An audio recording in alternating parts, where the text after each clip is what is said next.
एक बौद्ध भिक्षु और उनका एक शिष्य एक जंगल में एक कुटिया बनाकर रहा करते थे। वह बौद्ध भिक्षु अब बूढ़े हो गए थे और उनका शिष्य अभी जवान था। वह बौद्ध भिक्षु बहुत ही बड़े ध्यानी व्यक्ति थे। जब वह ध्यान करने बैठते तब वह 2-2 दिनों तक ध्यान ही करते रहते। उन बूढ़े बौद्ध भिक्षु के पास एक अनोखी शक्ति थी कि वह ध्यान की अवस्था में भविष्य को भी देख सकते थे।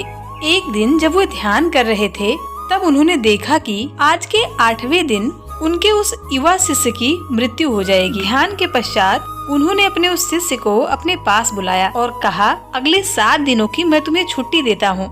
इस पर शिष्य ने मुस्कुराते हुए कहा, ठीक है गुरुजी, मेरा पिछले कुछ दिनों से अपने परिवार से मिलने का बहुत मन था। गुरुजी ने कहा, ठीक है, अब तुम जा सकते हो, लेकिन याद रहे 8वें दिन के शाम होने तक तुम्हें यहाँ वापस पहुँचना है। शिष्य ने हाँ में सर हिलाते हुए कहा, ठीक है गुरुजी, मैं पहुँच जाऊँगा, लेकिन आप अपना ख्याल रखिएगा। अब आप बूढ़े हो गए हैं, इसलिए आश्रम का कोई भी काम हो उसे मेरे लिए छोड़ देना। मैं वापस आते ही उस काम को कर दूंगा। इसके बाद वो शिष्य अपने गुरुजी का आशीर्वाद लेकर पहाड़ी से नीचे उतर गया, बिना यह देखे कि गुरुजी की आंखों में अपने शिष्य को खोने का दर्द था। शिष्य के गांव वाले रास्ते पर एक नदी पड़ती थी। उस नदी के किनारे चींटियों का एक टीला था, जिस पर लाखों चींटियां रहती थी। उनमें से कुछ चींटियां लगातार टीले के अंदर जा रही थी और कुछ बाहर आ रही थी, जिनमें से कुछ चींटियां आपस में टकरा जाती और फिर अपना रास्ता बदल लेती। ये सब देखकर उस शिष्य को बड़ा आनंद आ रहा था। वो कुछ देर तक वही खड़ा होकर उन चींटियों को देखता रहा। फिर अचानक उसका ध्यान नदी की तरफ गया। उसने देखा कि धीरे धीरे नदी का पानी बढ़ रहा है, जिससे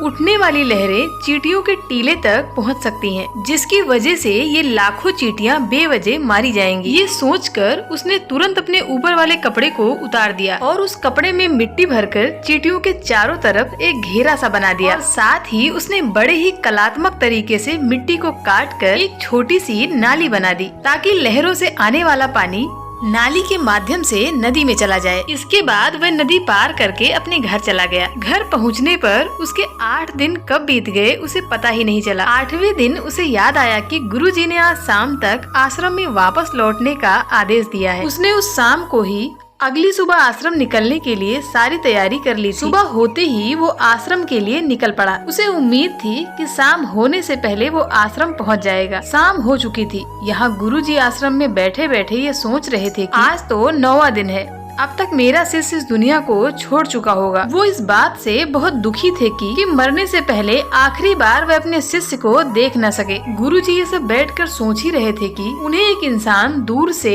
आता हुआ दिखाई दिया। उन्होंने ध्यान से देखा तो चौंक गए, ये तो मेरा शिष्य है। गुरुजी ने दौड़कर अपने शिष्य को गले से लगा लिया, लेकिन गुरुजी इस बात से अचंभित थे कि 8 दिन पूरे हो जाने के बाद वो अभी जिंदा कैसे है। गुरुजी ने कहा, यहाँ से जाने के बाद तुमने जो कुछ भी किया है मुझे बताओ। तब शिष्य ने चींटियों वाली कहानी गुरुजी को सुनाई। कहानी सुनते ही गुरुजी समझ गए कि उनके शिष्य ने लाखों चींटियों की जान बचाई है और उसका परिणाम ये है कि इसे एक लंबा और खुशहाली भरा जीवन प्राप्त हुआ है। कहानी सुनने के बाद गुरुजी के मुंह से निकल गया कि कर्मा लौटकर जरूर आता है। शिष्य को गुरुजी के इस बात का मतलब समझ नहीं आया और उसने पूछा भी नहीं। वो चुपचाप आश्रम के कामों में लग गया।